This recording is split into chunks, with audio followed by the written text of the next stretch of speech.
श्री धाम आश्रम के इष्ट देवता श्री दत्तात्रेय भगवान, माँ भगवती राज राजेश्वरी त्रिपुर सुंदरी माँ नर्मदा जी के श्री चरणों में कोटि कोटि वंदन, कोटि कोटि वंदन।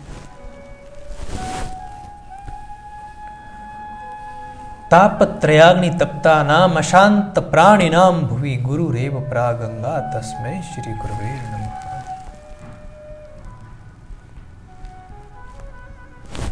इस पृथ्वी पर त्रिविध ताप आदि व्याधि उपाधि रूपी अग्नि से जलने के कारण अशांत हुए प्राणियों के लिए गुरुदेव ही एकमात्र उत्तम गंगा जी है जो हमें शीतलता प्रदान करे। ऐसे गुरुदेव जी के श्री चरणों में नमस्कार है। सप्त सागर पर्यंतम तीर्थ स्नान फलम तु यत् गुरुपादयो बिंदो सहस्रांशेण तत्फलम। 7 समुद्र के पर्यंत सर्व तीर्थों में स्नान करने से जितना फल मिलता है वह फल श्री गुरुदेव के चरणामृत के एक बिंदु के फल का 1000वां हिस्सा है। महादेव जी मां पार्वती जी से आगे कहते हैं, गुरु गीता श्लोक नंबर 44, शिवे रुष्टे गुरु श्राता गुरे रुष्टेन कंशन लब्ध्वा कुल गुरुम सम्यक गुरु में समाश्रयेत। यदि शिव जी भगवान नाराज हो जाए तो बचाने वाले गुरु है, इसलिए गुरु की आवश्यकता है। हम कितना भी शिव जी महादेव जी के पूजन में रत हो, भगवान विष्णु जी की पूजा में रत हो, चाहे हम स्वामी समर्थ, चाहे और भी अन्य जो साधु संत महापुरुष है जो सशरीर नहीं है वर्तमान विद्यमान, उनको गुरु मानते हैं, दत्तात्रेय भगवान को गुरु मानते हैं, आदि आदि देवताओं को गुरु मानते हैं, परंतु हमारे जीवन में सशरीर गुरु की आवश्यकता है। हमारे जीवन में गुरु की आवश्यकता अत्यावश्यक है, नितांत है। हमारे जीवन में भगवान दत्तात्रेय जी सशरीर स्वयं प्रकट होकर दीक्षा देंगे भी, जरूर देंगे, परंतु उसके लिए हमारे जीवन में किन्नाराम महाराज जी जैसी एक स्थिति, साधना हमारे जीवन में हो, तभी हम भगवान दत्तात्रेय जी स्वयं आकर हमें गुरु दीक्षा देंगे। गुरु दीक्षा देंगे, स्वयं देंगे, परंतु हम गुरु मानने से वो गुरु नहीं होंगे। उसके लिए वो स्वयं आके वो स्थिति हमारी बढ़ानी पड़ेगी।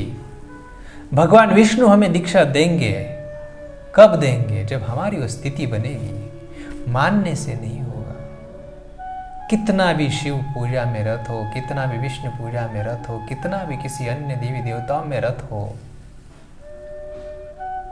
भगवान दत्तात्रेय जी चिरंजीवी है, भगवान मार्कंडेय जी चिरंजीवी है।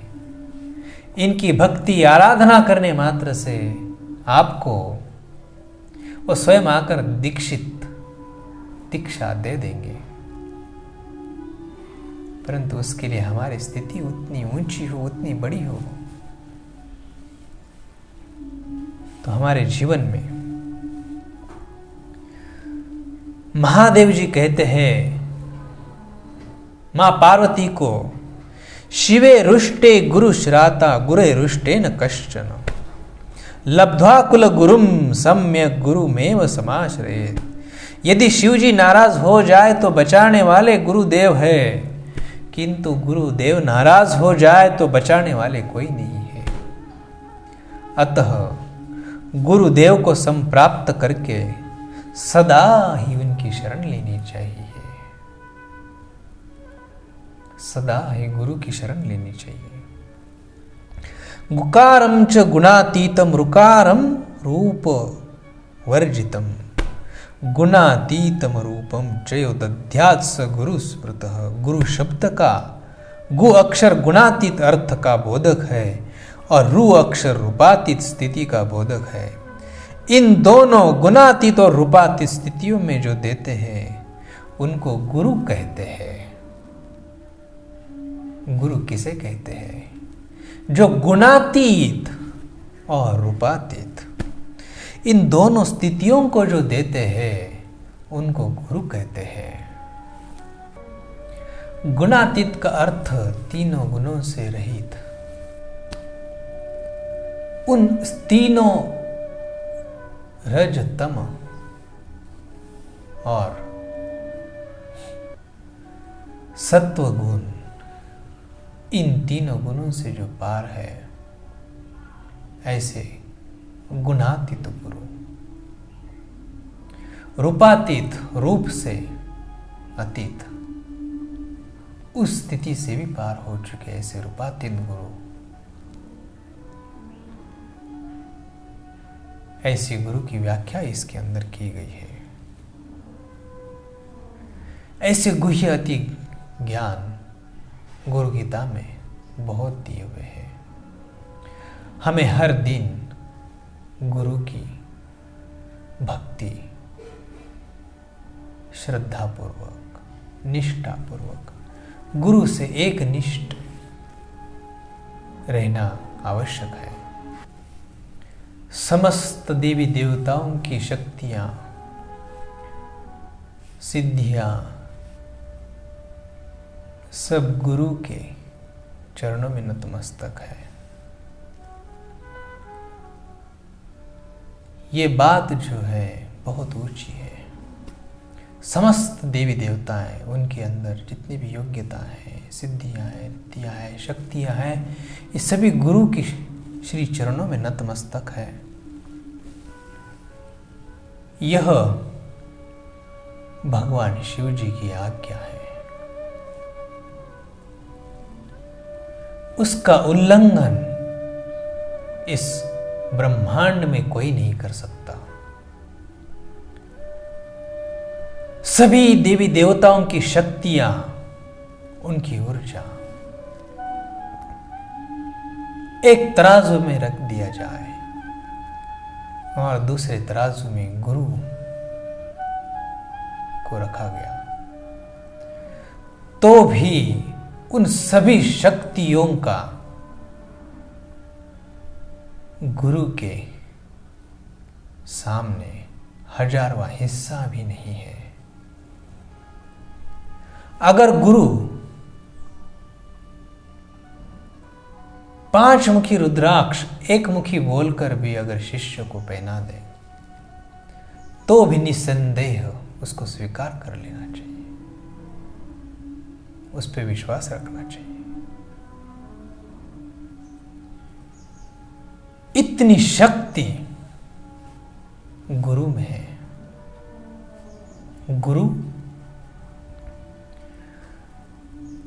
इस ब्रह्मांड की सारी शक्तियां एक तरफ और गुरु की शक्ति, गुरु तत्व की शक्ति एक तरफ है। हमारे जीवन में गुरु की आवश्यकता और गुरु तत्व की, गुरु की शक्ति की आवश्यकता कितनी है। सर्वप्रथम इसका अभ्यास बहुत जरूरी है। एक निष्ठ गुरु की भक्ति, गुरु का चरणामृत का एक बूंद और सभी तीर्थों का जल, इन दोनों को अगर तुलना की जाए तो गुरु जी के श्री चरणामृत का एक बूंद का हजारवां हिस्सा सभी तीर्थ मिलकर भी नहीं हो सकते। इतनी महिमा गुरु के श्री चरणों में है। चारों तीर्थ धाम गुरु जी के श्री चरणों में, सभी तीर्थ गुरु जी के श्री चरणों में है। ऐसे श्री गुरुदेव जी के श्री चरणों में कोटि कोटि वंदन, कोटि कोटि नमन। आप सभी को व्यास पूर्णिमा की, गुरु पूर्णिमा की खूब खूब बधाई, खूब खूब बधाई। अपने गुरु का षोडशोपचार, पंचोपचार, पूजन बहुत ही इस दिन अनंत गुना फलदायी है। प्रातः व्यास पूर्णिमा के दिन स्नानादि नित्य कर्म पूजा करने के पश्चात सूर्योदय के पूर्व गुरु की पूजन बहुत ही जीवन में भाग्य की उन्नति करने वाला होता है। मिला हुआ गुरु मंत्र हमारे जीवन के अंदर आने वाले सभी कष्टों को हर लेता है, त्रिविध तापों को हर लेता है, हमारे संचित कर्मों को हर लेता है। मिला हुआ गुरु मंत्र से हमारे जीवन के अंदर जो 12 घर होते हैं, हमारे पत्रिका में जो 12 घर होते हैं, उनकी शुद्धि की जाती है, वो सिद्ध हो जाते हैं। जितना अधिक मंत्र जाप उतना एक एक घर की शुद्धि होकर हमारा जीवन उन्नत बनाने का एकमेव साधन मात्र गुरु तत्व, गुरु। इसलिए हमारे जीवन में गुरु की भक्ति, गुरु की साधना, उनसे एकनिष्ठ, एकरत आत्मज्ञान, तत्वदर्शी ब्रह्म तत्व तक पहुंचाने का एकमेव साधन, राजमार्ग, गुरु की उपासना। श्री गुरुदेव दत्त, श्री गुरुदेव दत्त, श्री गुरुदेव दत्त।